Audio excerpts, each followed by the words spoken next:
बोलो श्री प्राणनाथ प्यारी की जय। बोलो श्री सतगुरु महाराज की जय। पद्मावती पुरी धाम की जय। सर्वे सुंदर साथ की जय। वंदो सतगुरु चरणी को करूं सुप्रीम प्रणाम। अशुभ हरन मंगल करन धनी श्री देव चंद्र जी नाम। श्री प्राणनाथ निज मूलपति श्री महिराज सुना। तेज कुंवर श्यामा युगल को पल पल करूं प्रणाम। पियाज को पल पल करूं प्रणाम। चर्चा प्रारंभ होत है सुनो साथ चित दे। भजो राज क्षमा श्री प्राणनाथ सखी जीवन हमारो। श्री महामति कहे साथ जी भया चर्चा का वक्त। अब तुम सुनियो चित दे लाल आगे आए बैठे इन दखत। लाल आगे आए बैठे इन दखत। बोलो श्री प्राणनाथ प्यारे की जय। बोलो श्री सतगुरु महाराज की। तब श्री जी पीछे हटे हम ना चढ़े इस ठाम। सकुन मोको ना भयो और राह चले इनका। और राह चले इनका। जब यहाँ से नाव चली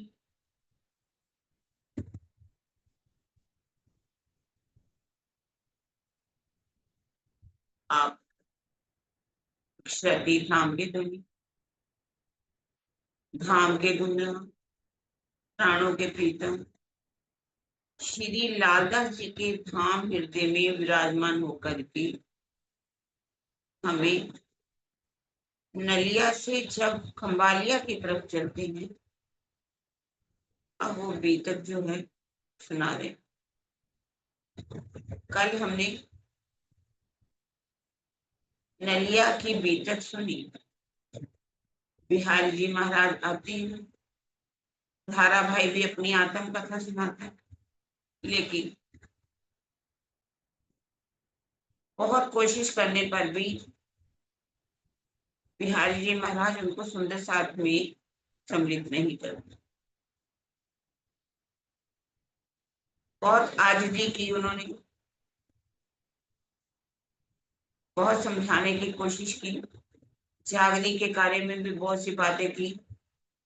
लेकिन वो टस से मस नहीं।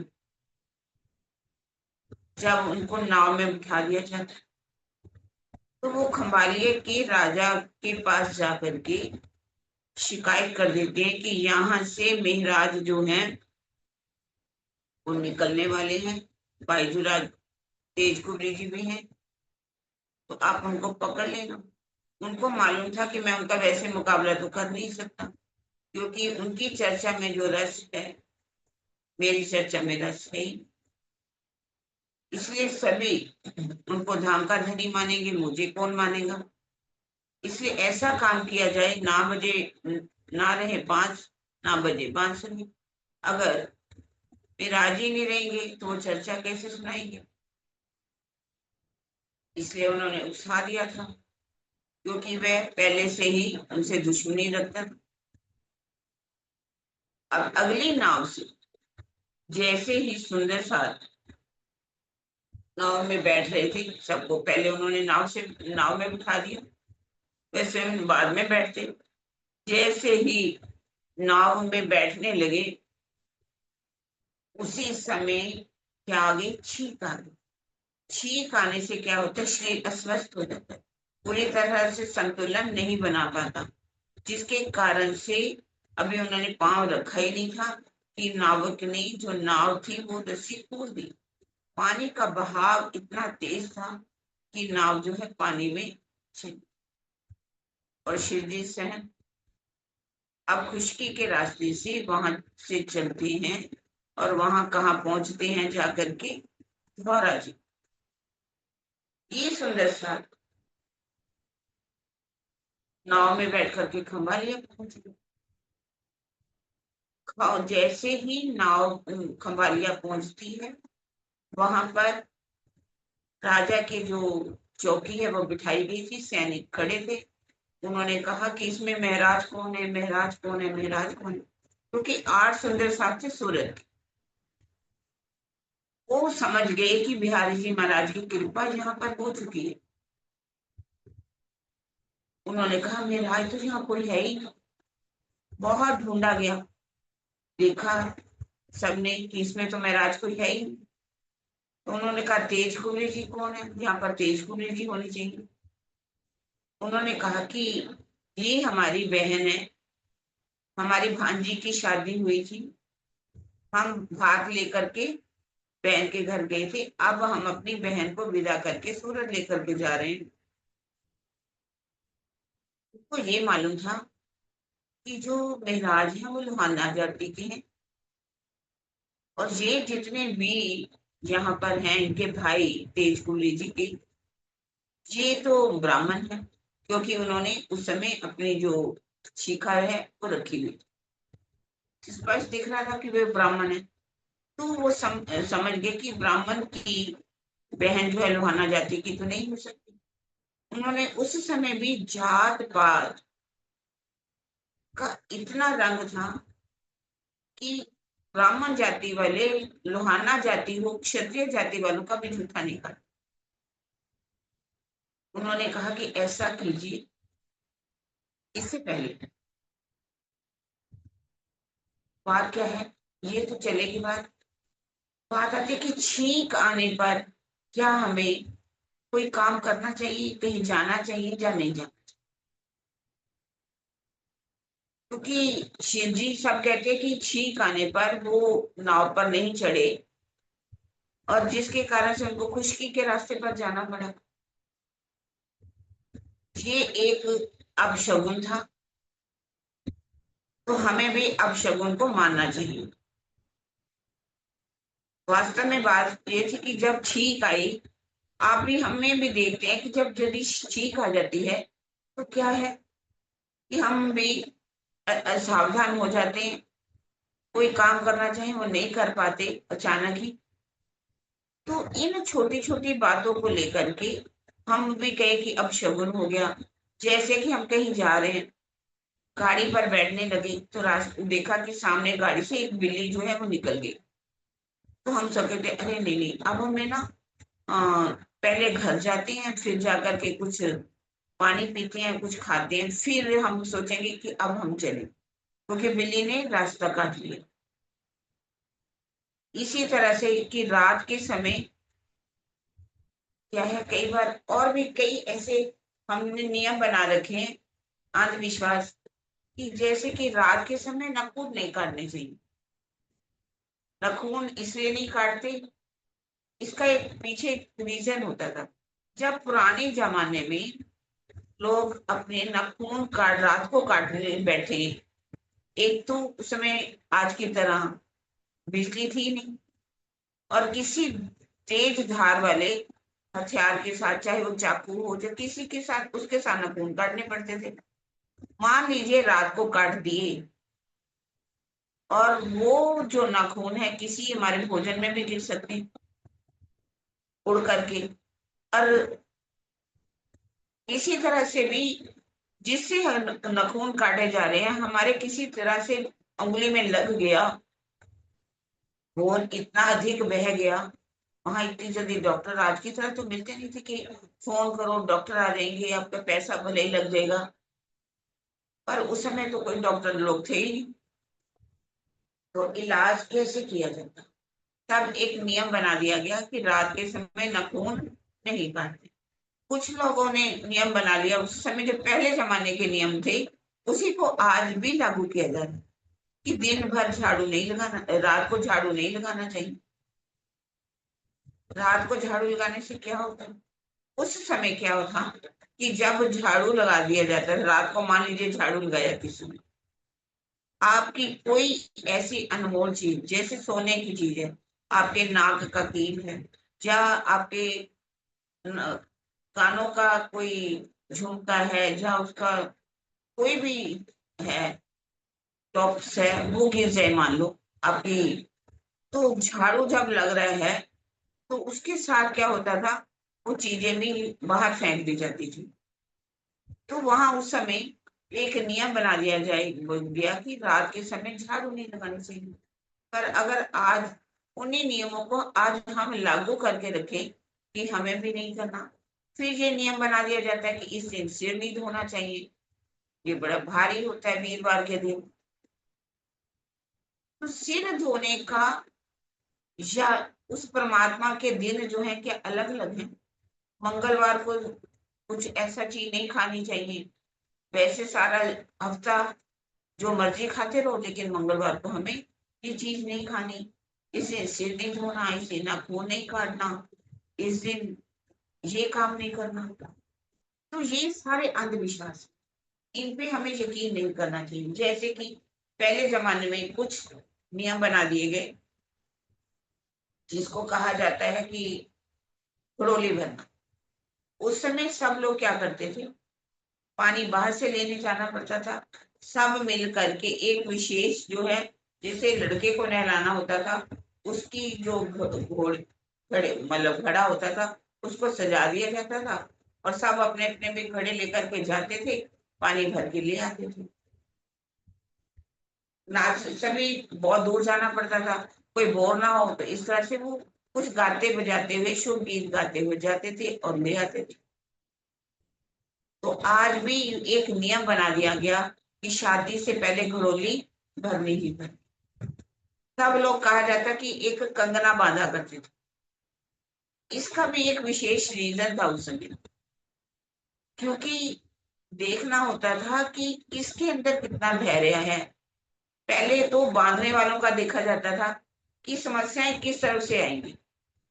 अगर कोई बहुत ज्यादा बांध देता था जोर जोर से, तो ये देखा जाता था कि ये समस्या इस तरफ से आएगी। और लड़की वाले अगर बहुत ज्यादा बांधते हैं तेजी से, तो वो भी समस्या उधर से आ सकती। जो बड़े प्रेम से थोड़ी धीरे धीरे आराम से एक गांठ लगा देते थे, इसका मतलब ये कोमल हृदय के हैं, किसी को परेशान नहीं कर सकते, कोई समस्या नहीं कर सकते। अब खोलने के समय भी ये देखा जाता था कि लड़की जो है आराम से खोल लेती है या लड़का आराम से खोल लेता है। कई इतनी जोर जोर से गांठें लगा देते हैं, लड़का जब खोलने लगता है तो इसको कभी कभी गुस्सा आता है, तोड़ ताड़ के वो फेंक देता है। तो ये पता चल जाता है कि लड़का गुस्से वाला, और अगर लड़की ने ऐसा किया तो लड़की गुस्से वाली। तो ये एक ऐसे मतलब संस्कार जब कहते रीति रिवाज बना दिए गए जिसकी हम आज भी पालन करते आ रहे हैं। सोचते हैं कि ये ऐसे शगुन है कि इनको करना ही करना है। जैसे कि रात को कुत्ता जो है जोर जोर से रोने लगे, तो हम क्या कहते हैं कि आज किसी ना किसी की अशुभ घटना होगी होगी, किसी की मृत्यु होगी ही होगी।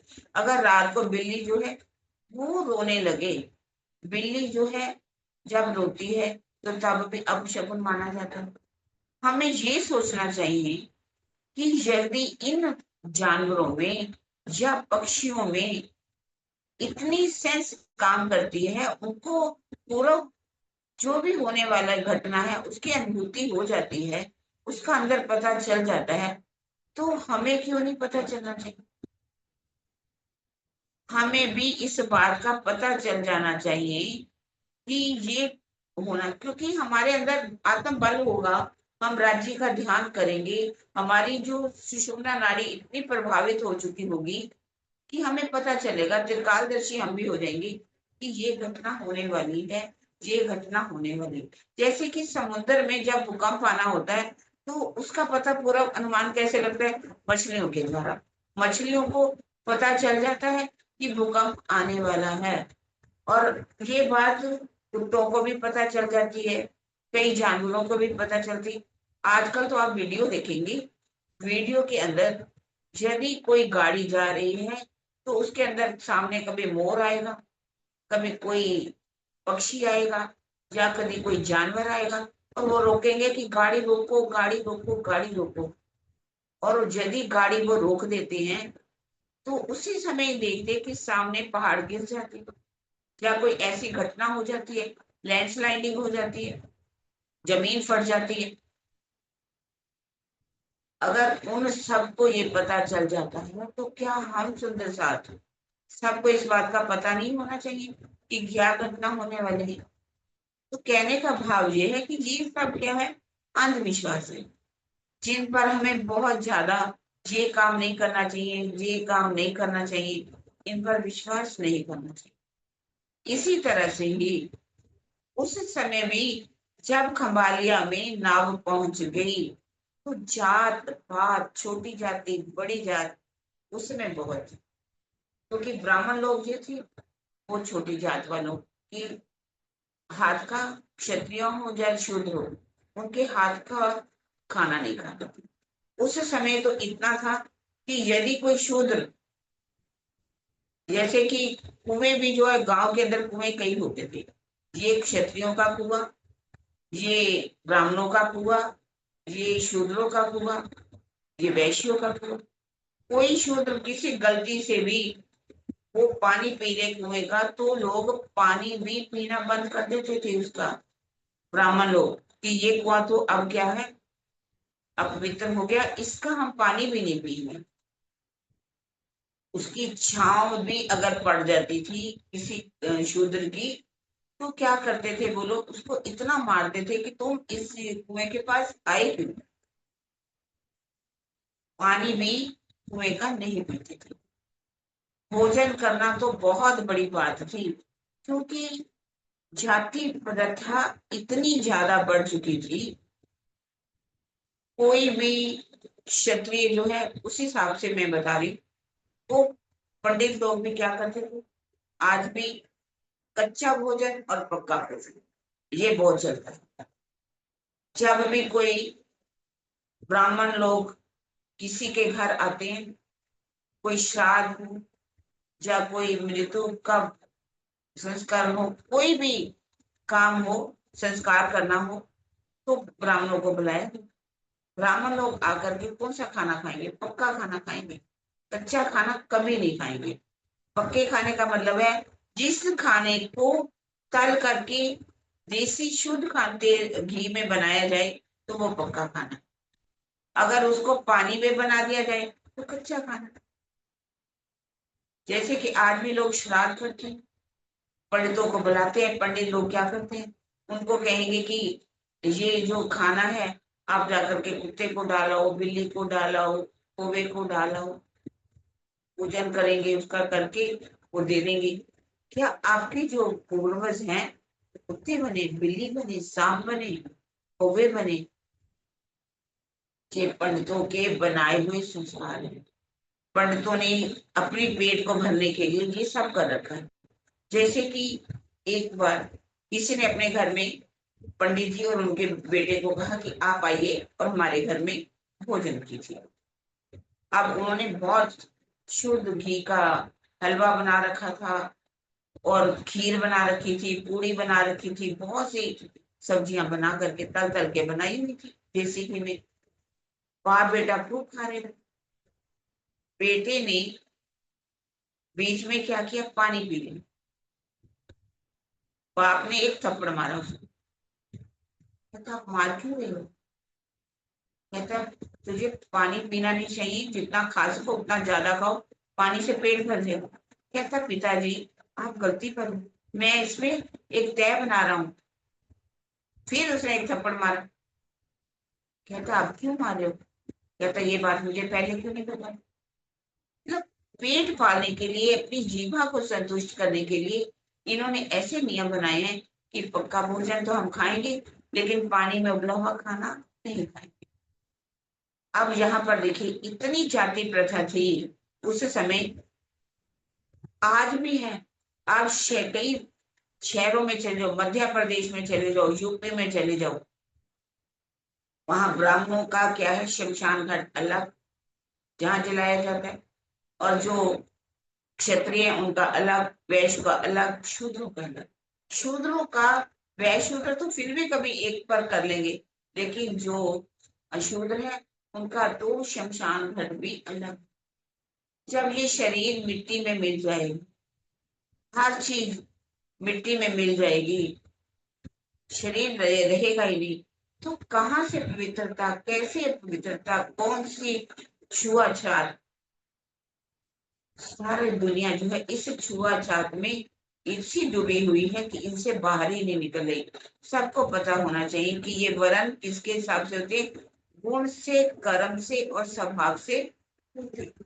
लेकिन लोगों ने इसको ऐसा रीति रिवाज बना लिया कि कोई भी एक दूसरे का छुआ हुआ नहीं खाता। अब क्या है?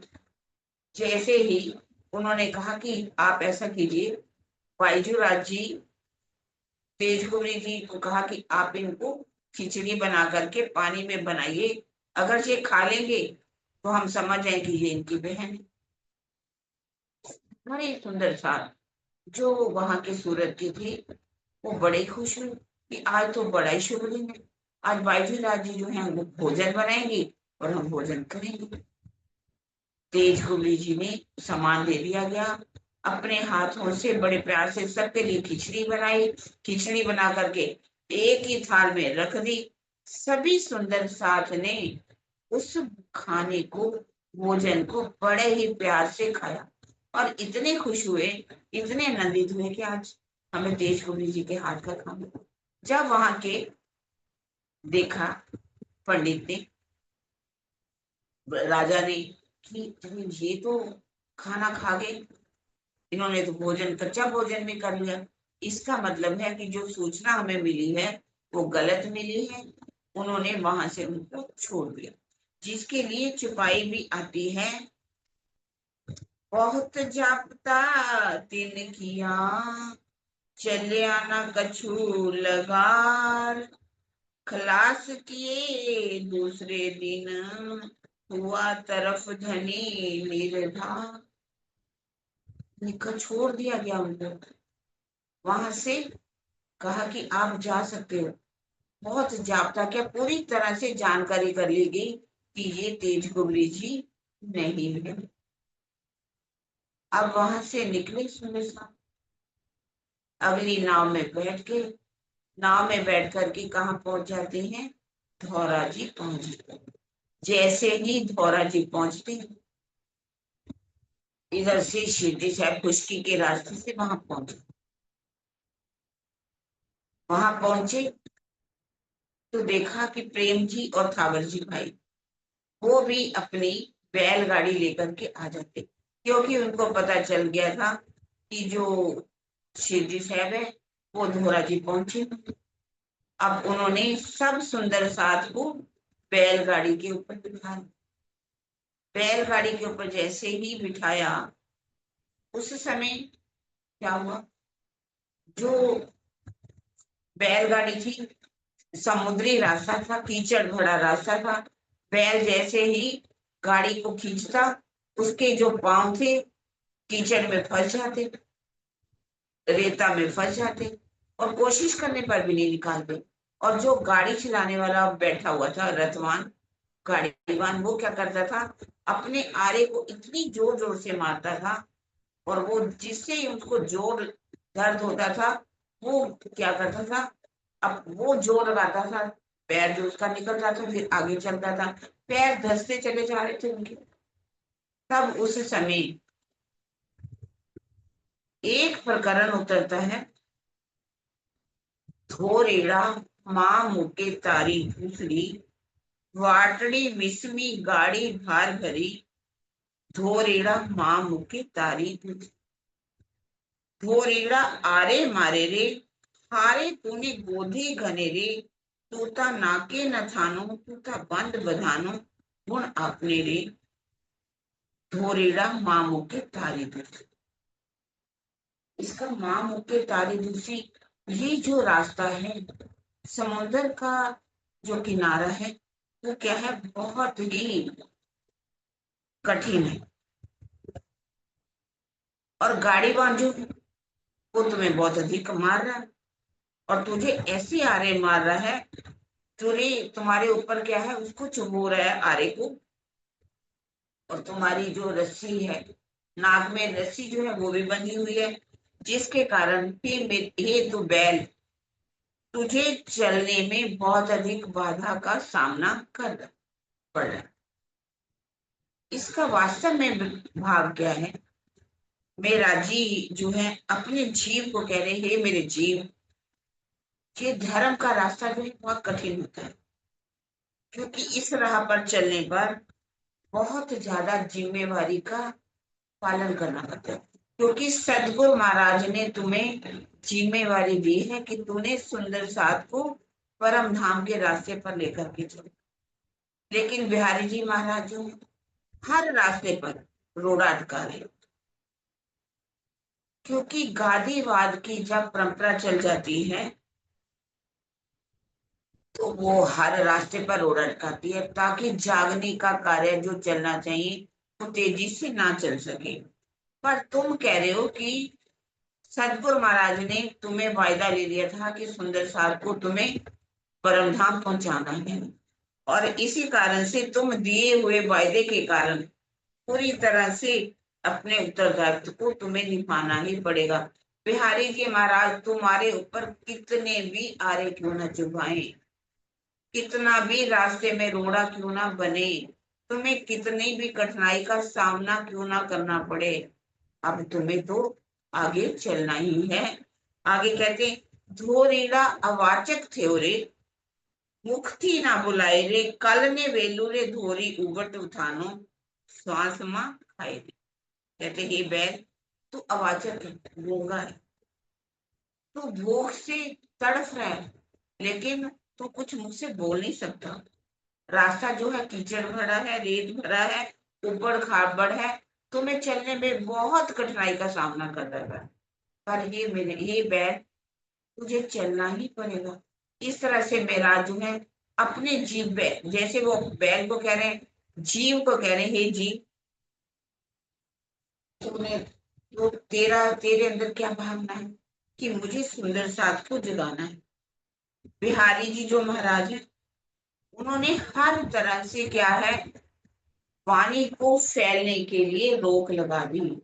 पहले भी आपने देखा कि उन्होंने कहा कि वाणी को नहीं यहाँ पर सुंदर साथ को सुनने देना, इस वाणी पर रोक लगा दी है, जिसके कारण से सब सुंदर साथ जो है वो क्या बन गए, अनपढ़ हो गए। अज्ञानता का अंधकार चारों ओर फैल गया, क्योंकि उनको मालूम ही नहीं वाणी के अंदर लिखा क्या हुआ है।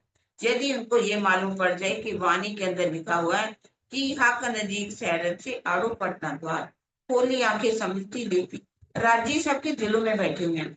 तुम्हें उन इन बातों का ध्यान नहीं करना कि कौन, अगर आपको गादीपति महाराज कह रहे हैं कि तुम्हें परम धाम से निकाल दिया जाएगा, तो तुम्हें इस बात के बारे में चिंता नहीं करनी, क्योंकि राज्य किसी की बातों पर नहीं आएंगे।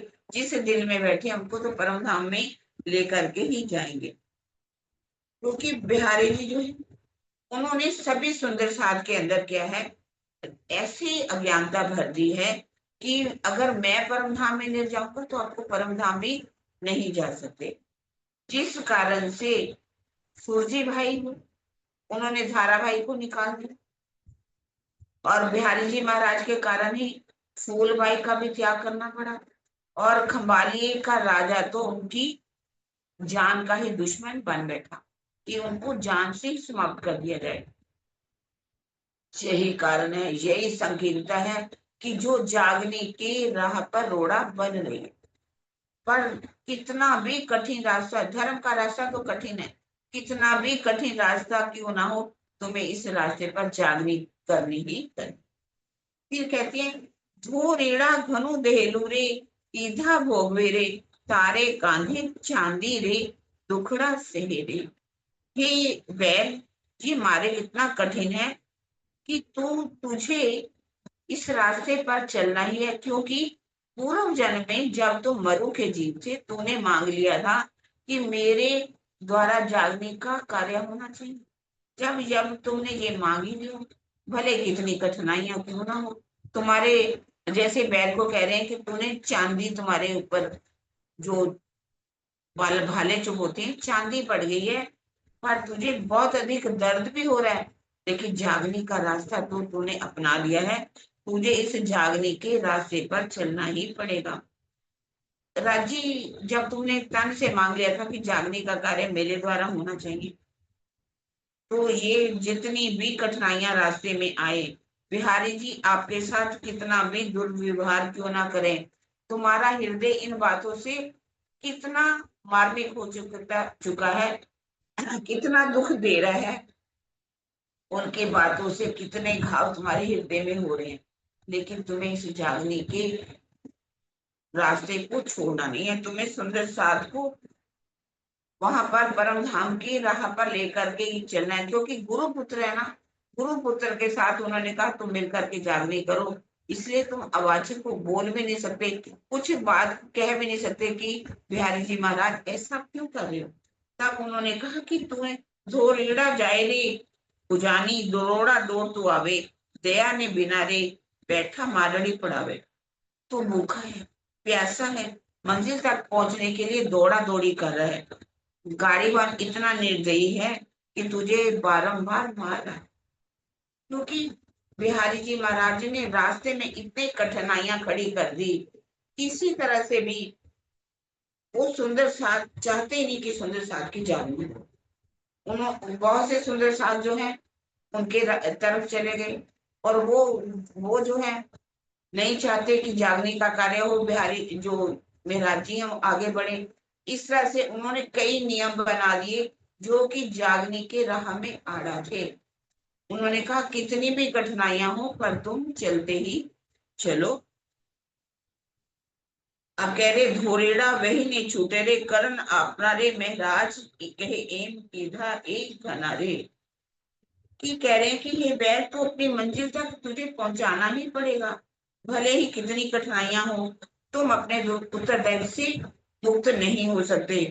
तुम्हें क्या है, कर्तव्य का पालन करना है, सुंदर साथ की जागने का कार्य करना है, परम धाम इस वाणी को फैलाना है, वाणी के द्वारा सुंदर साथ की जागनी करनी है। इस तरह से महराज जी के नाम से ये प्रकरण वहां पर उतरता है। पद्म से एक सुंदर साथ है, वो भी सेवा के लिए वहां पर आ जाते हैं। वहां से शिव जी से घोगा होते हुए सुहाली आते हैं, और सुहाली से कहाँ पहुंच जाते हैं, सूरत के अंदर। अब सूरत में जब पहुंचते हैं तो वहां पर एक राम जी भाई का घर था।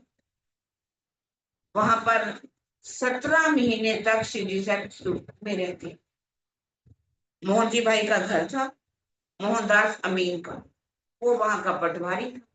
जब वहां पर बैठ करके चर्चा प्रारंभ हो जाती है, ब्रिज का वर्णन होता है, रास का वर्णन होता है, और लीलाओं का वर्णन होता है कि कैसे ब्रिज की लीला कहाँ पर अखंड है, रास की लीला कहाँ पर अखंड है। वैष्णव मत के लोग वहां पर बहुत रहते थे, वल्लभाचार्य मत के लोग, वैष्णव मत के, वहां पर वैष्णव मत की बात की गई है। ऐसे लोग रहते थे जो कि विष्णु भगवान को ही सब कुछ मानते थे। जब उन्होंने देखा कि ये विष्णु भगवान को छोटा सिद्ध कर रहे हैं, और अपनी कृष्ण जी, जो दो कृष्ण जी की बात कर रहे हैं और उस पार्वण की बात कर रहे हैं, उनको ऊंचा सिद्ध कर रहे हैं, तो उनकी जो मान्यता था पर उसका कुठाराघात लगा उनको। उन्होंने मोहनदास अमीन के को जो है कहा कि आप किसको लेकर के महात्मा जी के आओ, जो हमारी वर्षों से मान्यता चली आ रही है उसको तो ये समाप्त करना चाहते हैं, वहां के लोगों को ये भड़का रहे हैं। जब ऐसी ऐसी बातें की, जहां तक उन लोगों ने शिवजी साहब को बहुत सी बातें भी पकड़नी तक भी कह दी, पर शालीनता की मूर्ति थी। उन्होंने कहा कि अब हम यहाँ से किसके घर चलते हैं, शिव जी भाई के। क्योंकि शिवजी भाई का घर वहां शेरियां, यहाँ पर सूरत में आप आकर के देखो, शेरियों में हर मोहल्ले बटे हुए, गली जिसको शेरी कहा जाता है, साथ में एक शेरी थी जहाँ शिवजी भाई के घर अब सभी सुंदर साथ चले जाते हैं, वहां चर्चा होती है। जैसे ही वहां पर चर्चा होती है, शिवजी भाई और राम जी भाई और भी बहुत से सुंदर साथ जागृत, आप उनको चर्चा जब सुनाते हैं, कहते हैं कि ऐसा करो, आप जा करके नौतनपुरी में जाओ, बिहारी जी महाराज को प्रणाम करो, तब आपकी आत्म जो है वो निर्मल होगी। क्योंकि एक तरह से एक नीति हो, कोई भी काम नीति के बिना नहीं होता। जैसे कि कपैया में गए थे, कपैया में उनके भाई हरवंश ठाकुर जी रहते थे, उनको भी क्या कहा कि आप जाओ नौतनपुरी में जाकर के दर्शन करो। शिवजी भाई पहले से ही देवचंद्र जी के द्वारा तारतम लिए हुए थे, अब उनको पहचान करानी थी कि अब राज्य की लीला किस स्थान से होगी, इसलिए उन्होंने भेजा। शिवजी भाई जो हैं, चिट्ठी लिख करके दे दी गई, और एक राम, उनके ही अपने भाई थे राम जी भाई, वो गरीब थे, उनको भी कहा कि तुम भी जाकर के दर्शन करके। अब बिहारी जी मान कि जो जिनके पास बहुत बड़ा अच्छा घोड़ा था, सब कुछ था, वो तो चलते हैं सूरत से आप चलिए, देखा है कितनी 400 से भी ज्यादा किलोमीटर दूरी है, 500 किलोमीटर। अब शिव जी भाई वहां पहुंच जाते हैं, पैसा उनके पास था, रास्ते में भी उन्होंने जब वहां पहुंचे आराम से कपड़े बड़े बदल करके पहुंच के वहां पर पार्टी अंदर भेजी। बिहारी जी ने पार्टी को देखा, पूछा कि कौन दर्शन करने आया है वहां पर, तो उन्होंने कहा कि उनके पास बहुत अच्छा घोड़ा है, बहुत अच्छे वस्त्र हैं, देखने में बहुत अच्छे लग रहे हैं, अमीर लग रहे हैं। उन्होंने कहा ठीक है, उनको लेकर के। अब जैसे ही उन्होंने चरणों में प्रणाम किया, 5 मोहरे भी उनके चरणों में रख दी। उन्होंने क्या कहा कि आपकी आत्मा बहुत निर्मल है, आपकी आत्मा परम परात्म परम धाम में बैठी हुई है, तुम किसी प्रकार की चिंता न। उनके भोजन का इंतजाम किया, उनके रहने का इंतजाम किया, उन्होंने आराम किया। अब उनकी आत्मा तो निर्मल हो गई, वो वापस लौट गए। अब राम जी भाई कहाँ से चलते हैं, सूरत से, और पहुंचते पहुंचते उनको दिन लग जाता, उनकी हालत ऐसी हो जाती है कि जैसे कि किसी फकीर की हो, कपड़े फट जाते, जहां तक कि पैरों में छाले पड़ जाते हैं, जख्म हो जाते हैं, खून निकलना शुरू हो जाता। अब उन्होंने भी पहुंचे और पाती जो थी अंदर भेजी। जैसे ही पाती को भेजा, उन्होंने पूछा कि आने वाला सुंदर साथ कैसा है, कहने लगे फटीचे, फटे हुए कपड़े हैं, पैरों में खून निकल रहा है, कपड़ों से बदबू आ रही है। कहने लगी कि उनको मना करते कि आप हमारे दर्शन करने के लिए अंदर नहीं आ सकते, ये जो मैं गादी पर बैठा हूं, मैं ऐसे फकीरों का गुरु नहीं हूं, आप जाओ, मैं आपका दर्शन। बहुत आजिजी की, बहुत कहा कि मैं आपको जाकर सिर्फ आपके दर्शन करूंगा, दूर से ही प्रणाम करूंगा और चले जाऊं, पर कहा मानने वाले। बिहारी जी यदि किसी को ना कर देते तो हाँ, हो ही नहीं सकती थी। कहते कि पत्थर जो है ना वो पिघल जाता, मोमबत्ती पिघला करती, पत्थर कहाँ पिघलेंगे, उनका हृदय ही पूरी तरह से पत्थर की तरह था। बहुत कोशिश करने पर भी रोए पीटे, बहुत कहा कि दर्शन दे दीजिए, पर जैसे उन्होंने दर्शन दिए कि उनके अंदर से एक आवाज आने लगी, यदि बिहारी जी के अंदर कुछ राज्य की कृपा होती, कुछ मेहर होती, तो इनका स्वभाव ऐसे नहीं होता। मुझे ऐसे बिहारी जी के दर्शन नहीं करने, मुझे तो किसके पास रहना है, जाकर के शिव जी के साथ, प्राणनाथ जी के पास, मैं उन्हीं के साथ जाऊंगा, उन्हीं के पास रहूंगा और उन्हीं की चर्चा सुनूंगा। और वहां से वो लौट जाते हैं भूखे प्यासे, और पहुंचते हैं जाकर के नौतनपुरी के अंदर। जैसे ही उन्होंने पाती भी अपनी वापस ले ली थी, पाती तो उन्होंने दे ही दी थी वापस। जैसे ही पाती लेकर के वहां पहुंची, उनको पता चला, शिव जी सेठ, मेरा जी का जो अंदर का दिल था ना जी, तड़फने कि ये बिहारी जी महाराज है, गरीब सुंदर साथ को दर्शन नहीं दे रहे, और अमीर को अपने पास रख लें। इनके ऊपर धनी की कृपा क्या नहीं है? यदि कुछ कृपा होती तो वो परम धाम का सुंदर साथ देते कि आत्म सहोनी एक दिशे जुजबी से दिशे दे। आत्मा तो सबके पास एक जैसी है ना, और सबके तन भले ही अलग अलग है। क्या जाति क्या पाति, जब आत्माएं चारों वर्णों में आई हैं तो इनको ऐसा तो नहीं करना चाहिए। तब राम जी भाई को वो सांत्वना देते, वो सुंदर साथ में उनको रखते हैं, शामिल कर लेते हैं। ऐसा नहीं करते कि बिहारी जी निकाल दिया तो हम वहां से निकल जाए। अब क्या है, वहां पर चर्चा होने लगती है। उस समय शिवजी साहब के मुख से क्या निकलता है? तब शिवजी साहब एक किया, जो कोई लूला पांगला सार इंद्रावती ना छोड़े तिनको पंजाबे पकड़। इस समय क्या है, गोवर्धन दास जी जो अबासी बंद के रहने वाले, उनके अंदर वीरखा ने ऐसा लिया कि मुझे शिवजी साहब के पास जाना चाहिए। उनका वहां पर घर था, उसको उन्होंने बेच दिया, सारी पैसा लेकर के सूरत में पहुंच जाओ। सूरत में आकर के सारा खर्चा अपने हाथ में ले लेते हैं कि यहाँ से जितना मेरे पास पैसा है मैं सुंदर साहब के ऊपर खर्च हूँ। अब वहां पर चर्चा प्रारंभ होती है, चारों तरफ शोर मचता है चर्चा का। सारी लोग एक टिड्डी की भांति, जैसे टिड्डियां आती है मधुमक्खी की भांति, वहां चर्चा सुनने आती। और वहां पर क्या है, वेदांत, एक थे भीम भाई और श्याम भाई। भीम भाई जो थे वो वेदांत के बहुत बड़े आचार्य, ये दोनों, इन्होंने अपने जो गुरु थे शंभुनाथ जी, उनसे शिक्षा ले रखी थी। ये भी चर्चा सुनी। जब वहां पर चर्चा होती है, चर्चा में शिव जी साहब 6 दर्शन है, जैसे आगे आप चर्चा सुनेंगे, न्याय दर्शन, वेदांत दर्शन, पतंजल दर्शन, मीमांसा दर्शन, सबके ऊपर चर्चा करते हैं। हर तरह से हर सूत्र, दर्शनों के एक एक सूत्र पर चर्चा करते हैं कि कैसे सृष्टि बनती है, इसकी रचना कैसे होती है। तो ये दोनों चर्चा जब वहां पर होती है तो भीम भाई और श्याम भट्ट जो है वो कहते हैं, इशारा करते हैं कि आज दिन तक तो हमने वेदांत दर्शन को ही माना। वेदांत दर्शन में हम क्या कहते थे कि जो परमात्मा है वो तो कण कण में विराजमान है, और ये बताते कि परमात्मा सच का नाम है।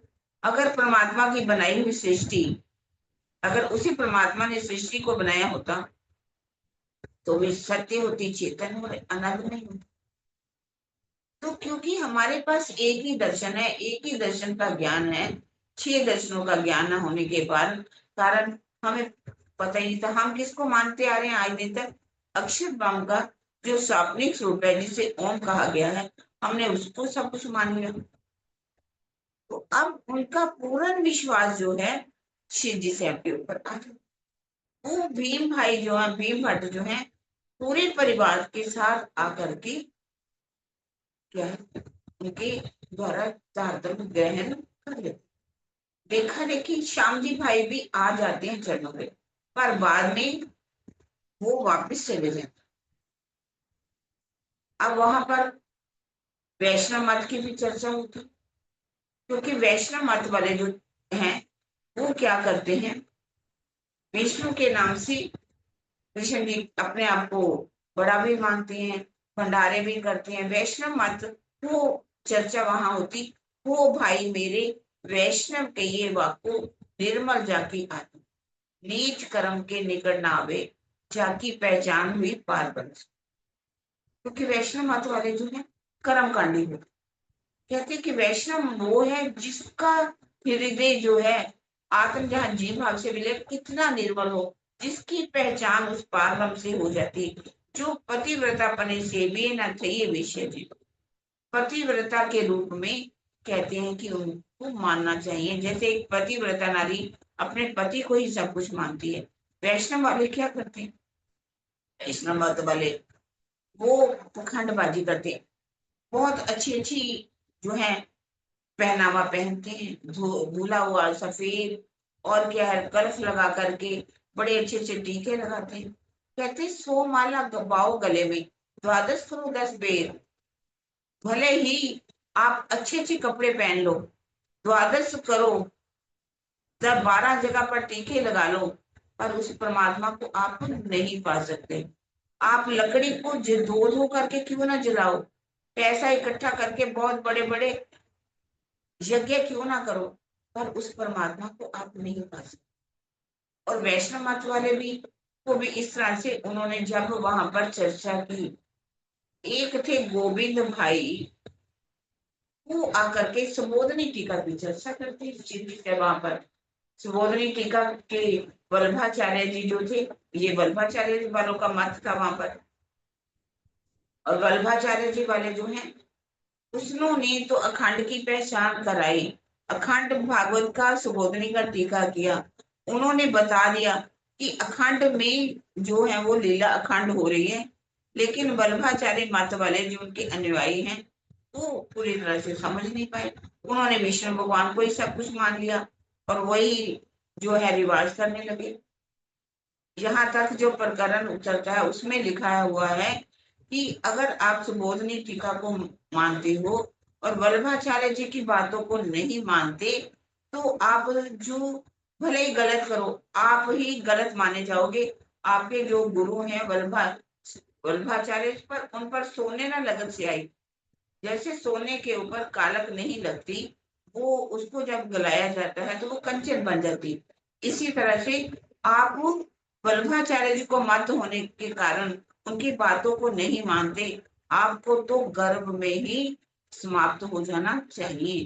गर्भ माहे क्यों ना टलिया, आपने जन्म ही क्यों लिया। इस तरह से वहां प्रकरण पर चर्चा भी होती। गोविंद दास एक गोविंद भाई होते, व्यास जी उनको उपाधि मिली होती, चर्चा वो सुनाया करते थे। जब उन्होंने आकर के चर्चा को सुना तो उन्होंने सुबोधनी टीका से 40 प्रश्न तैयार कर, और उन 40 प्रश्नों को मोहनदास एक सुंदर सा दलाल होते हैं, उनके पास जाते कि आप शिव जी के पास जाते हो, आप मुझे अगर इन प्रश्नों का उत्तर दिला दोगे तो मैं मान जाऊंगा। अब उन्होंने बड़ी मेहनत करके उन 40 प्रश्नों को अच्छी तरह से लिखा, लिख करके अब वो शिव जी साहब के पास आते और उनको कहते कि ये चर्चा आपसे इन प्रश्नों का उत्तर चाहते। उन्होंने कहा ठीक है। अब वो प्रश्न जो है उन्होंने गोविंद जो दास थे उनके हाथ में दे दी और आप प्रश्न पढ़ना।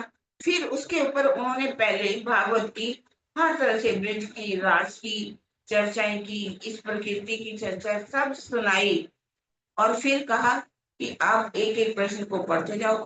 प्रश्न को पढ़ते गए और शिव जी साहब उनका जवाब देते गए। वो गोविंद भाई जो व्यास जी थे, उनको इतनी श्रद्धा आ गई, पूरा ईमान आ गया, वो भी चरणों के तले आ जाते। भीम भाई तो पहले चरणों में आ चुके थे। वहां और भी जो लोग हैं उन पर दजाल, जहां भी जाते हैं दजाल तो आई थी, बहुत निंदा भी करते हैं, चुगली भी करते हैं, लेकिन सुंदर साथ तो वहां बढ़ते ही चले जाते, क्योंकि वो वल्लभाचार्य मात्र वाले जो थे अपने गुसाई के पास जब यहाँ से चर्चा सुनते थे, उनके पास जाकर के प्रश्न पूछते थे। उनके जो पिता है लिखा हुआ, अब उनके प्रश्नों का उत्तर वो दे नहीं पाते। अखंड की बातों का कहाँ से जवाब दे पाएंगे स्वप्निक बुद्धि वाले। जब उनके प्रश्नों का उत्तर नहीं आता उनको, तो वो उनकी निंदा करने लगते। इस बात पर उनके झगड़ा भी वहां पर हो जाता। अब वहां पर इतनी जागनी सूरत में हो जाती है, तो इस बात की सूचना कहाँ पहुंच जाती है, क्योंकि पार्थी को लिखते रहते थे। पार्थी लिख करके उन्होंने शिव जी साहब ने वहां भेज दी थी। अब जब पता चला कि अब हमें इनके साथ संबंध तो बना करके ही रखना पड़ेगा, अगर नहीं तो हमें तो भूखे रहना पड़ेगा, भोजन कहाँ से इंतजाम होगा, हमारा खर्चा कहाँ से चलेगा। उन्होंने एक पाती लिख करके भेज दी। इस पाती में लिखा 3 नियम हम बना रहे हैं, विराज जी आप इन 3 नियमों का पालन कीजिए। एक नियम बनाया कि जो विधवा स्त्री है उसको तारतम नहीं देना, एक नीच जाति वाले को तारतम नहीं देना, एक हमारे और आपके सिवा कोई भी तारतम्य नहीं दे सकता, किसी को भी अधिकार नहीं है कि वो तारतम्य दे।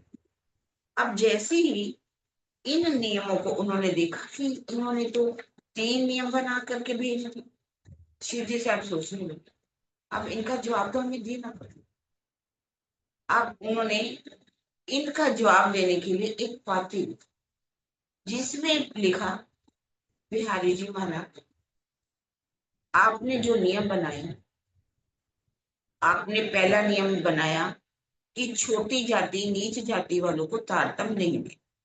दूसरा नियम आपने बनाया कि विधवा स्त्री को तारतम्य नहीं। इस बात की खंडनी तो आपके पिता अर्थात हमारे जो सदगुरु हैं देवचंद्र जी, उन्होंने इसको रद्द कर दिया। उन्होंने एक खोजी बाई जो कि विधवा भी थी और छोटी जाति भी थी, खोजी बाई थी जिसका खोजी, मुसलमानों का एक ऐसा संप्रदाय था, वो अपने नाम के सामने खोजी लगाते। तो यदि उनको तारतम्य दे दिया था, तो हम कौन है कि इस बात को कहें कि विधवा स्त्री को तारतम्य देना। यदि कोई तन से विधवा है, उसका तन का पति नहीं है, तो उसकी आत्मा तो परम धाम का। हमारा नाता किसके साथ है? परम धाम के साथ। तो हम उसके तन को देखेंगे या उसके शरीर को देखेंगे? राज्य तो सभी आत्माओं के हैं, वो सबके प्रीतम है। तो हम हमारा जो नजर है वो इसके ऊपर नहीं है, उनका शरीर कैसा है। हमारी नजर किस पर होनी चाहिए? आत्मा के ऊपर। और वो भी विधवा भी थी और छोटी जाति की। आप ये नियम बना रहे हो कि छोटी जाति वालों को तारतम्य। परम धाम की आत्माएं किस में आई है? चारों वर्णों में आई। चारों वर्णों के में आने के कारण हम ये कहें कि हम इस वर्ण को नहीं मानते, इस वर्ण को नहीं मानते। ये वर्ण जो है चारों गुण कर्म और स्वभाव से बनते हैं। ये आज के लोगों ने जन्मना इसको बना लिया कि जिसका जन्म क्षत्रिय में है वो क्षत्रिय बन गई, जो ब्राह्मणों में जन्म लेते हैं वो ब्राह्मण लग गए, जो वैश्य में लेते हैं वो वैश्य बन गए, और जो छोटी जाति में लेते हैं तो छोटी जाति। तो उन्होंने कहा कि यदि सदगुरु महाराज की इस पर नजर नहीं थी और उन्होंने हमें ये आज्ञा दी थी कि आत्माएं जो हैं चारों वर्णों में आए हैं और चारों वर्णों में ही आपको सुंदर साथ को जगा करके लेकर। अब यहाँ जाति पाति क्या है, ऊंच नीच क्या है? कि जैसे कि कहा जाता है कि जैसे पहले आदि नारायण बने, उनके मुख से ब्रह्मा जी हुए और उनके पेट से विष्णु भगवान, और उनके जो है बाजुओं से जो विष्णु भगवान और ब्रह्मा विष्णु महेश हुए। उत्पत्ति जो उनकी विष्णु पहले ब्रह्मा जी की हुई, फिर विष्णु शिव जी की हुई, और फिर विष्णु भगवान की हुई। तो इन्हीं के आधार पर जो है लोग कहते हैं कि जो ब्रह्मा जी से वेद, ब्रह्मा जी वेद पढ़ते थे, तो इनकी उत्पत्ति उनके मुख से हुई। और जो उनकी बाजुओं से किसकी उत्पत्ति हुई? क्षत्रियों की हुई। पेड़ से किसकी हुई? वैश्य की हुई। और पैरों से किसकी हुई? शूद्रों की।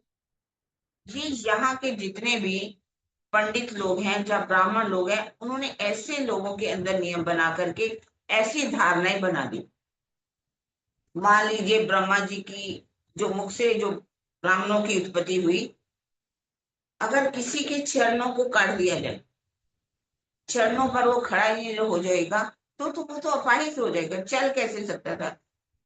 आज यही कारण है कि लोग जो हैं शूद्र जाति को कह देते हैं कि आप मंदिरों में नहीं प्रवेश कर सकते, आप जो है गायत्री मंत्र को नहीं सुन सकते।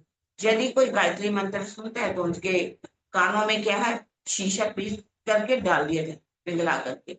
अगर कोई गायत्री मंत्र का उच्चारण कर देता था तो उस समय उनके जो है जीभा काट दी जाती थी, और शूद्र को तो पास भी नहीं पटकने देते थे। अब शूद्रों को मंदिरों में नहीं जाने के कारण आज जितनी भी क्रिश्चियनिटी बढ़ रही है, ईसाई लोग बन रहे हैं, पारसी बन रहे हैं, जो क्रिश्चियन बन रहे हैं, या ईसाई बन रहे हैं, ये हम अपने जितने भी पंडित प्राणिक लोग हैं, उन्होंने अपने ही भाइयों के साथ ऐसे दुर्व्यवहार करे कि उनको ये ईसाई बनना या क्रिश्चियन बनना मंजूर हुआ, लेकिन उन्होंने कहा कि प्राणिक लोगों को नहीं माने। अब जैसे कि छोटी जाति कही जाए, जब बड़ी जाति कही जाए, रामचंद्र जी जो थे, उन्होंने किसके हाथ की बेर खाई? शबरी, जो कितने समय से तप कर रही थी कि जब यहाँ से रामचंद्र जी आएंगे तो मैं उनको बेर खिलाऊंगी। वो हर रोज जाती, बेर इकट्ठी करती, देखती किस पेड़ के बेर मीठे हैं, किसके खट्टे हैं, किसके मीठे हैं, किसके खट्टे हैं, और वो बेरों को इकट्ठा करती थी और बैठ जाती कि मैं जी राम मेरे आएंगे। मेरी आज कितना ये गाना भी भजन जो है बहुत ही मशहूर हुआ था जब राम अयोध्या में रामचंद्र जी की स्थापना हुई थी। मेरी कुटिया दे बाग अज खुल जानगे, राम आनगे, मेरे खट्टे मीठे बेरांदा भोग ओ लगा जानगे, राम आनगे। रामचंद्र जी जो क्षत्रिय थे, उन्होंने भीलनी के हाथों के बेर खाए, जूठे बेर खाए।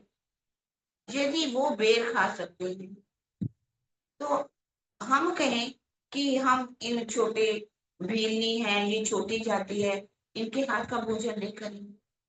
अब रामचंद्र जी ने जब नाव पर चढ़े थे, नाव जो नाविक था वो भी छोटी जाति, शूद्र था, क्या उसकी नाव पर नहीं बैठे? वो कहें कि हम इसकी नाव पर नहीं बैठेंगे। उन्होंने उसको नाव पर बिठाया और उन्होंने उनको अपनी मुद्री देनी चाहिए, जो उसने मना कर दिया कि आप मुझे क्या करना, आखिर के समय जब मेरा शरीर छूटे, मैंने आपको ये नदी पार कराई, आप मुझे भव सागर पार। अब देखिए मतंग ऋषि जो थे, जो भी चंडाल थे, और जो मीरा के गुरु कौन थे? रविदास। मीरा के गुरु अगर रविदास थे, मीरा जो है उनके पास आया करती थी, रविदास जी के पास। वो देखती थी कि मेरे जो गुरु हैं वो जूते बनाते रहते हैं और भक्ति में तो वो लगे ही रहते थे। उन्होंने सोचा कि इनको मैं अच्छा सा काम कुछ इनकी महल बनवा दूं। उसने अपने गले में जो 9 लखा हार पहना हुआ था, कहा कि ये गुरु जी रख लो, आप इससे कुछ काम ले लेना। और उन्होंने कहा वो जो किल्ली है उस पर टांग दीजिए। वो किल्ली पर उन्होंने टांग दिया। अब थोड़े समय बाद वो आई, तो उन्होंने सोचा कि अब तो उन्होंने अच्छा काम शुरू कर लिया होगा, दुकान बड़ी बना ली होगी, घर वगैरह बना लिया होगा। आकर के देखा वही झोंपड़ी, वही जूते, वही वो लगे हुए अपने चप्पल बनाने में। उन्होंने कहा, मीरा ने आकर के, कि रविदास जी, गुरु जी, मैं वो हार दे के गई थी, आपने उसका क्यों नहीं मतलब इस्तेमाल किया? कहने लगे हार कौन सा? अच्छा जो दो देखो वो तो टंगा हुआ है। क्योंकि रविदास जी को किसी पैसे का मोह नहीं था, वो इतना प्रेम में डूबी रहती थी। कहा जाता है कि एक रविदास जी के पास इतनी मतलब महिमा फैल गई। एक पीपा नाम का राजा, राजा जो था, उसने सोचा कि मुझे गुरु बनाना। अब उनकी प्रचार था सबकी, रविदास जी इतने ऊंचे महान संत हैं। अब वो रविदास जी के पास सोचा कि नाम ले लो। जैसे ही नाम लेने के लिए आए, कहने लगे मुझे दीक्षा मंत्र दे दीजिए, आप अमृत सिखा दीजिए। कहने लगे ठीक है। उन्होंने जिसमें जूते बनाते थे, वो बर्तन के अंदर कुछ पानी लिया और कहा कि इसको पी लो, आपको मंत्र मिल जाएगा। जैसे ही वो राजा था बहुत बड़ा, राजा ने उसको पीना चाहा, उसके दिल में आ गया एक तो ये जमाल है, और ऊपर से क्या है, जूते वाला जिसमें चमड़ा किया जाता है, मैं उसको दिखावा तो क्या पीने का, लेकिन पानी जो था वो उसके कुर्ते पर सारा उसने गिरा दिया और उन्होंने कहा ठीक है आप जाइए। अब वो चल दी। जब वो वहां से चले गए तो रानी ने देखा इनका आज जो जामा है, जो शेरवानी है, वो खराब हो गई। धोबियन को बुलाया कि इसको साफ कर दो। धोबन ने अपनी बेटी को कहा इसको तुम साफ कर दो, राजा की शेर है, बड़ी ध्यान से करना। अब उसने सोचा कि ये दाग है, कैसे मिटाऊं। मुंह में कहा जाता है उसके एसिड था, होता है हर किसी के। तो उसने कहा कि मैं अपने मुंह से इसको ना उतार देती हूँ जीभा से। वो जैसे जैसे मुंह से ऐसे से चूसती गई, उसकी अंतर्दृष्टि खुलनी शुरू। ऐसी अंतर्दृष्टि खुली कि कथाएं करने लगी, चर्चाएं करने लगी, ऐसे ऐसे भजन उसे मुख से निकलने लगे। ऐसे लगा कि सबकी सुरता जो है लगने लगी। उसकी ख्याति इससे चारों तरफ फैल गई। राजा को पता चला कि जो वो लड़की है, एक लड़की बहुत अच्छी चर्चा करने लगी है, तो सबको दर्शन होते हैं। अब वो राजा भी दर्शन करने के लिए वहां पहुंचे और राजा जैसे ही आया, वो लड़की तो उनके चरणों में गिर गई। राजा कहने लगा मैं तो तुमसे उपदेश लेने आया हूँ, मैं कुछ सुनने आया, तुम मेरे चरणों में क्यों गिर गई। कहने लगी राजा साहब, आपके कारण ही तो मेरी ऐसी स्थिति बनी, मेरी अंतर्दृष्टि खुली है। मैंने कहा क्यों। जो आप वो कुर्ता उनसे लेकर के आई थी, उस कुर्ते को तो मैंने चूसा। राजा समझ गया, अरे वो जो उन्होंने मुझे उस समय अमृत दिया था, अगर मैंने वो पी लिया होता तो मेरी आत्मा कहाँ जागृत हो जाती। अब उसके आंसू निकलने लगे और वो कहाँ पहुंच गया, रविदास जी। फिर हाथ जोड़ने लगा कि आप मुझे फिर से दे दो। कहने लगे नहीं, अब वो नहीं मिलेगा तुमको। क्यों। कहता अब पहले तो आपने उसको जो है नहीं लिया, अब तुम्हें कसरी करनी पड़ेगी, तब करना पड़ेगा। मंत्र दिया, ध्यान करोगे तब आपके अंदर दृष्टि खुलेगी, इससे पहले नहीं। और ऐसे थे रविदास, कह रहे कि एक बार वो जूता बना रहे। जब जूता बना रहे थे तो कुछ एक सेठ लोग वहां पर आए। कहने लगे चप्पल टूट गई, आप चप्पल जोड़ दीजिए।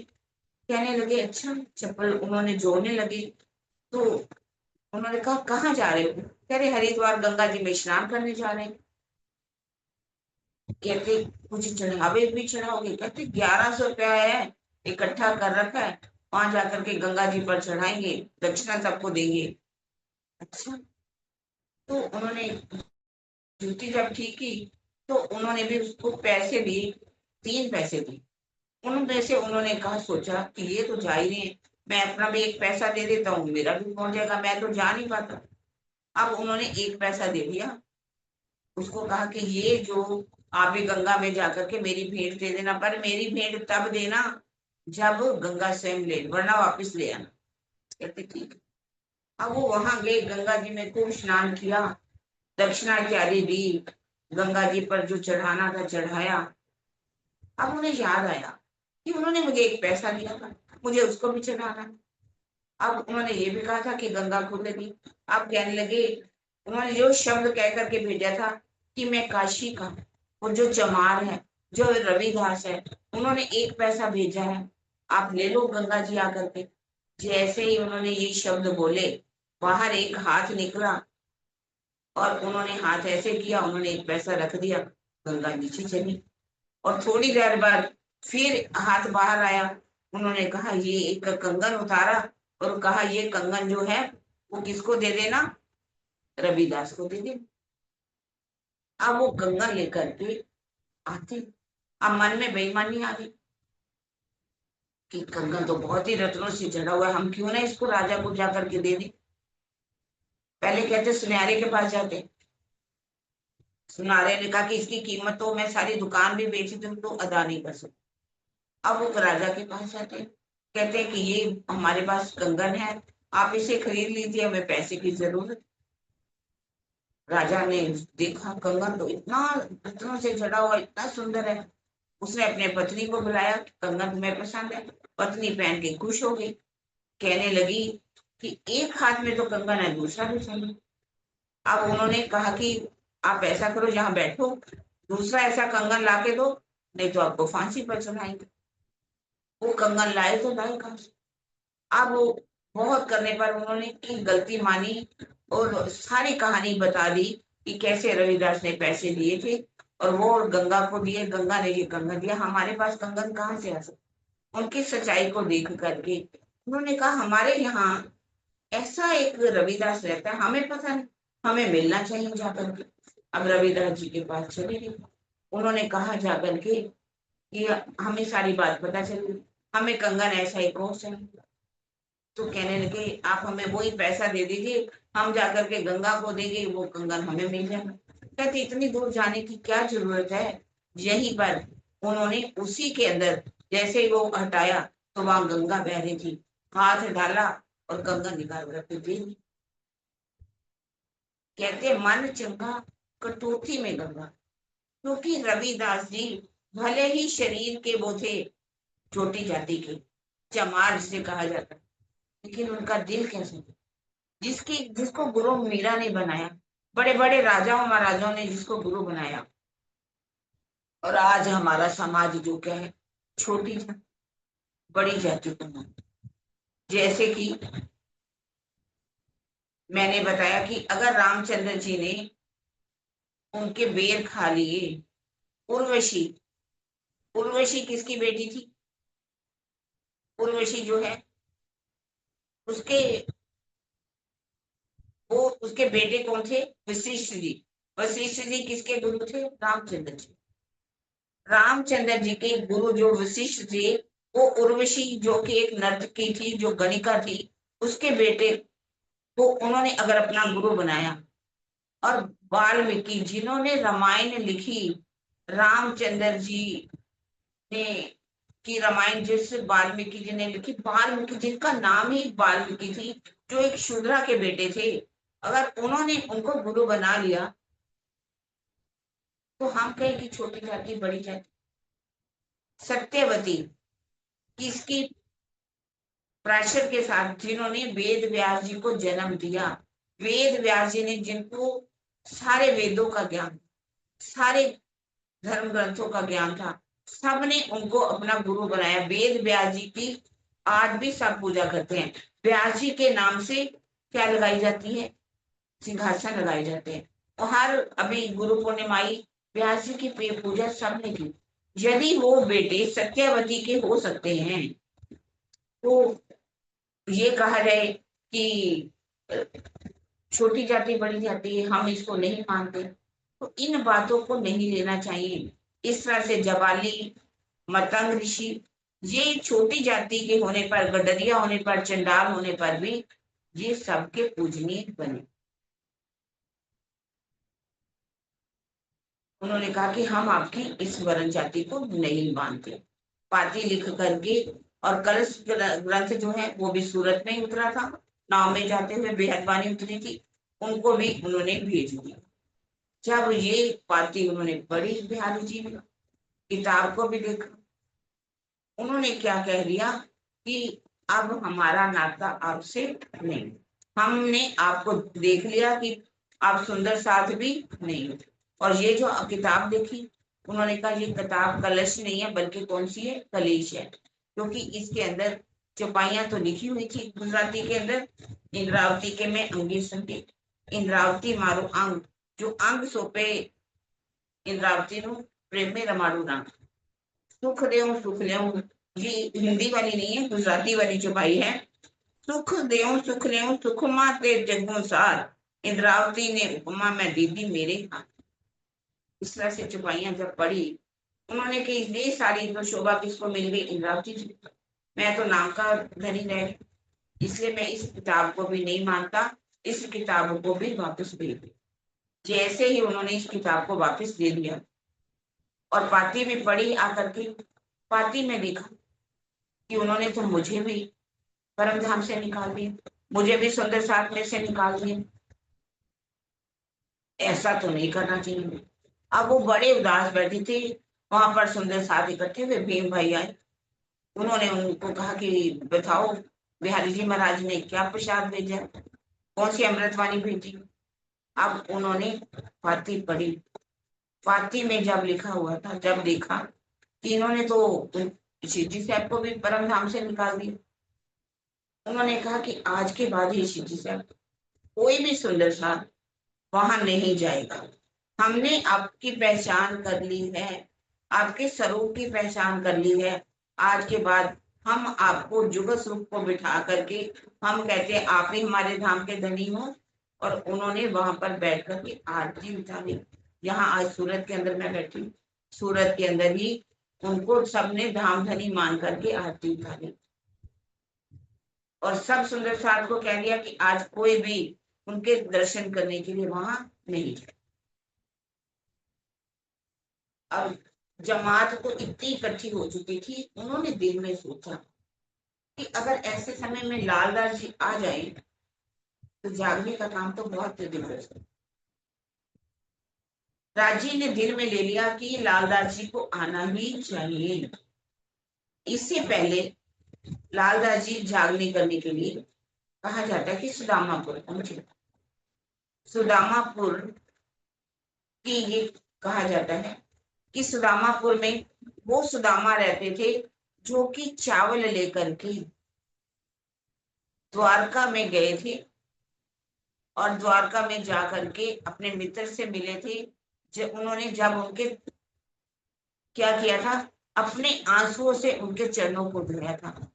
सुदामा की भी कहा जाता कि सुदामा अंतर्दृष्टि जाते थे। एक बार वो जब आश्रम में रहते थे अपने गुरुजी के पास, तो उन्होंने एक गुड़िया थी जिसके पास कुछ नहीं था। उसने बड़ी मुश्किल से चावल इकट्ठे किए और वहां पर एक पोटली टांग दी। लघु शंका के लिए गई, एक चील आई, उसने वो पोटली उठाई और जा करके उनके आश्रम में डाल दी। माता ने उठा देखा कि इसमें तो चावल है। दोनों जंगल में जब जाते थे लकड़ियां उठाने के लिए, लकड़ियां इकट्ठे करने जाते थे, तो वो मिल करके वो चावल खा लेते थे। सुदामा को ये पता चल गया था कि इस और बुढ़िया ने जब देखा कि चावल जो है वो तो कोई उठा करके ले गया, तो उसने ये श्राप दे दिया था जो इस चावलों को खाएगा वो क्या है, दरिद्र हो जाएगा, गरीब हो जाएगा। वो चावल उन्होंने स्वयं खा लिए थे और कृष्ण जी को चावल नहीं खाने दिए। इसी अगर वो खा लेते तो उनको भी वो श्राप लग जाता। वो खुद श्राप लगा उनको। वो कितने दरिद्र हो गए, कितने गरीब हो गए, फटे पुराने कपड़े हैं। भाभी ने उनको, उनकी पत्नी ने उनको चावल दिए कि अपने चावल जाकर के उनके द्वारकाधीश को देना, शायद वो हमारा कुछ काम कर दे। ये वो सुदामापुर है जहाँ पर लालच आते हैं। उनके कुछ वो सुंदर साथ होते हैं और वो आकर के चर्चा सुनते हैं। पहले उन्होंने चर्चा सुन रखी थी और अब वो सुदामापुर में आकर के चर्चा करने लगते हैं। तो वहां भी राधा वल्लभी मार्ग के लोग रहते थे, वो निंदा करने लगते हैं क्योंकि सुदामापुर के अंदर वल्लभाचपुर के राधा वल्लभी मार्गों का इतना जोर था, उनको लोग सब मानते थे। अब यहाँ जब ब्रिज की चर्चाएं होती हैं, रास की चर्चा होती है, प्रतिबिंब की चर्चा होती है और इनका वर्णन इतना अधिक होता है। कहते जब वर्णन किया जाता था तो उस समय कृष्ण जी भी आकर के दर्शन देते। तो सब सुंदर साथ कहते हैं हमारे घर में कृष्ण जी आते हैं। और राधा ये वल्लभी मार्ग वाले लोग राधा वल्लभ वाले इनके पास तो कोई जाता नहीं। अब इन्होंने सोचा कि एक झूठ फैलाएगा, किसी सत्य को दबाने के लिए लोग किसका सहारा लेते, झूठ का। झूठ का सहारा लेने के लिए उन्होंने क्या कहा कि ये जो प्रणामी लोग हैं ये क्या करते, ये भोग रख देते अंदर और जो चुईया होती है उसके पाँव में क्या बांध देते हैं, घुंघरू बांध देते हैं और घुंघरू बांध करके मंदिर में छोड़ देते हैं और पर्दा लगा करके क्या बोलते हैं, आवो जी मनमोहन प्यारे, आवो जी मनमोहन प्यारे। ये भोग लगाना शुरू करती है। चुईया क्या करती है, उस पर इधर उधर भागती है और वो प्रसाद को खा लेती है। उसकी जूठन ये सबको खिलाते रहते, उंदरियों का जूठन। वास्तव में कृष्ण जी आते थे, उनकी आवाज भी आती थी और वो भोग भी लगाते थे। राधा बल्लभी मार्ग वालों ने इस तरह से रोड़े अटकाए, लेकिन जहां जागनी होती है, सत्य की पहचान जब हो जाती है तो सुंदर साथ जागते ही जागते हैं। अब लालदास जी राज जी ने दिल में लिया, और लालदास जी के 99 जहाज जो बाहर देशों में गए हुए थे, सामान लेकर के आ रहे थे। कहा जाता कि 99 ऐसा तूफान आया, 99 के 99 जहाज जो है पानी में डूब गए। और इधर क्या हुआ, गोदाम में भी आग लग गई। लेने वाले जो है उनके घर में आ गए, देने वाले भाग गए, क्योंकि इतना बड़ा उनका व्यापार था। इतना व्यापार होने के कारण उसमें भागीदारी भी बहुत है, सबने अपना अपना पैसा लगाया ऊपर, लेने वाले तो आ गए। अब वो क्या करें, उन्होंने अपना घर बार बेच दिया। उन्होंने यहाँ तक कि अपना जितना जवाहरात थे, जेवर थे, सब कुछ बेच दिया। सब अपने अपने उनके ऋण उतार दिए। उतारने के बाद फिर भी कुछ लेने वाले तो बचे। अब उन्होंने सोचा कि कुछ रहा तो है ही, अब हमें जाना चाहिए नौतनपुरी में, जाकर के बिहारी जी महाराज के दर्शन करने चाहिए। और तब तक उन्होंने ये सोच लिया कि जब तक मैं बिहारी जी महाराज के दर्शन नहीं करूंगा, तब तक मैं भोजन नहीं दूंगा, फलाहारी होगा। अब वो फलाहारी बन गए, भोजन तो ले ही गए थे। वहां से चलते हैं, ठट्ठा नगर से आ जाते हैं पाटन, पोरबंदर पाटन में। पाटन में आकर के सोचते हैं कि अब मैं जामनगर जो नौतनपुरी है उसकी तरफ से की नाव ले लूंगा। वहां पर उनके जो व्यापारी होते हैं उनके साथ के उन्होंने अपने बंदे बिठा रखे थे। अगर लालदास जी जामनगर की जाना चाहे तो इनको जामनगर नहीं जाना। और कोशिश करने पर भी देखा वो नौतनपुरी में नहीं जाने दे रहे। उन्होंने सोचा कि कुछ राज्य की कृपा है। क्या कहते, लालदास संग चले, खाली लोटा लेकर के आते। जब चलते हैं तो उनके पास कुछ नहीं होता, खाली लोटा होता। आप सोचते क्या किया जाए, सूरत की तरफ जाना चाहिए। उसके जाने के लिए वो दीप बंदर की नाव पर बैठ जाते और दीप बंदर में पहुंच जाते। जब दीप बंदर में पहुंचती, कुछ दिन वहां पर रहते। वहां पर रह करके अब वो पहुंच जाते सूरत। सूरत में जब आ जाते, सूरत में पहुंच जाते, श्री यहाँ तो सुंदर साथ की जमात तो बहुत सारी इकट्ठी हो चुकी। राजी ने दिल भी ले लिया था कि लालदास जी को सेवा में लाना ही लाना है। कहते हैं कि एक बार जहाँ कहावत सरकार से भी बहुत कहा करते थे, अगर हम सीधे सीधे रास्ते पर ना आए, राजी कहते सीधे सीधे आ जाओ, नहीं तो मुझे लाना तो पड़ेगा। जैसे कि लालदास जी के सारे जहाज डुबो दिए, हमें भी रास्ते में समय पर आ जाना चाहिए। नहीं तो कहा करते थे कि हाथ गोटे तोड़ूंगा और अपने चरणों में लेकर के आऊंगा। हम जीते जी सोचते हैं कि नहीं नहीं, अभी हमें चरणों में लीजिए, हमारी उम्र कुछ ज्यादा हो जाए, हमारे बच्चे पढ़ जाएं, जब हम इन उत्तरदायित्व से मुक्त हो जाएंगे तब राज्य के चरणों में जाएंगे। जैसे ही समय मिलेगा तब हम चितवन करेंगे। राज्य कहते नहीं, जो काम हम जवानी में, हम अपनी उम्र के हिसाब से समय पर कर लेंगे, अपनी आत्म को जागृत कर लेंगे, तो तभी अच्छा। लालदास जी जो दीप बंदर में कुछ दिन रह करके फिर वहां पहुंच जाते हैं सूरत के अंदर।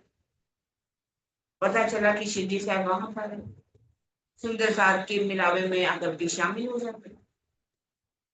उस समय वहां पर क्या है, सब सुंदर सार भोजन का समय हो चुका था। भोजन जो है ग्रहण कर रहे थे। शिवजी साहब ने कहा लालदास जी आप भी भोजन कर लीजिए। कहने लगे कि भोजन जो है मैं नहीं करूंगी। कहते क्यों, भोजन क्यों नहीं करोगे आप? कहते कि मैं अपनी सारी बात बताती हूँ।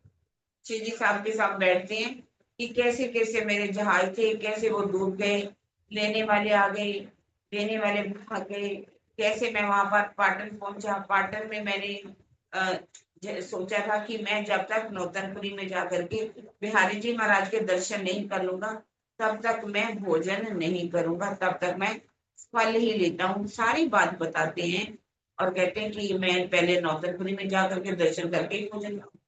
तब अपने मुख से उन्होंने क्या कहा, अपने मुख से कहा कि देखो लालदास जी, अब आप जिसके चरणों में आना था, उनके चरणों में आप आ जाओ।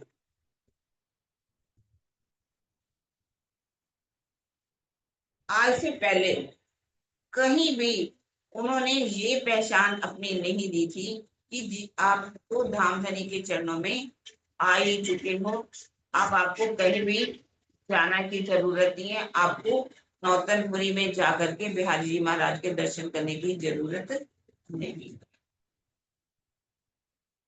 फिर कहा जाता है कि लालदास जी ने भोजन किया। अब लालदास जी उनके पूरी तरह से साथ में रहते, जहां जहां भी लालदास जी शिरडी साहब जागरण के कार्य के लिए जाएंगे, अब वहां से जाना है सूरत की तरफ, सूरत से चलेंगे जागने के कार्य के लिए। क्योंकि जाग उन्होंने झंडा कहाँ लगाना, जाकर के पन्ना जी के, पन्ना में पहुंचना है। सूरत से चलेंगे, चलेंगे सिरपुर, अहमदाबाद जाएंगे, सिरपुर जाएंगे, मेड़ता जाएंगे, वहां से दिल्ली जाएंगे, दिल्ली में झागनी करेंगे, बोड़िया जाएंगे, शाहपुर बोड़िया के बाद हरिद्वार जाएंगे, हरिद्वार के बाद कैसे दिल्ली में जाएंगे, कामा पहाड़ी रुकेंगे, वहां से आगे चलते हुए औरंगाबाद, मंदसौर और उद्धव और मंदसौर, औरंगाबाद चलते हुए अकोट होते हुए रामनगर होते हुए पन्ना जी में 5,000 की जमात इकट्ठी होगी। कैसे लाला जी उनके एक एक पल श्वास की तरह उनके साथ रहेंगे, इससे जागने का कार्य करेंगे। और जागने के कार्य के लिए कल हम चौपाई पढ़ेंगे, हजरते हज इत करी, लेने को मक्का, फतेह करी दजाल पर, कूच किया दारुल।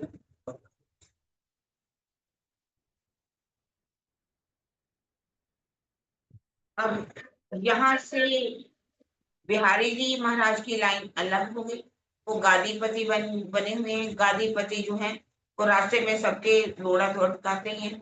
कुछ सुंदर साथ उनकी तरफ भी हैं, और बाकी जितनी भी जमात है, जितने भी सुंदर साथ है, वो किनके साथ है, शिव जी साहब के साथ।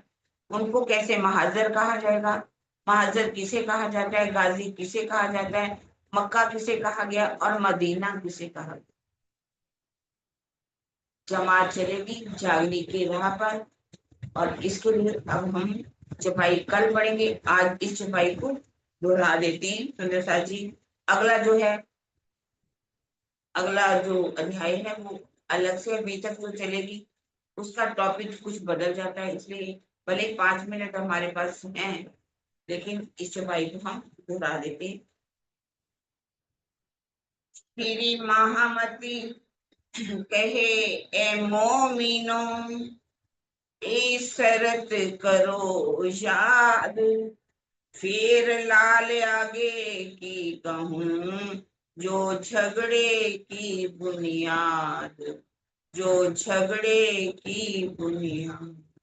बोलो श्री प्राणनाथ प्यारी की, बोलो श्री सतगुरु महाराज की।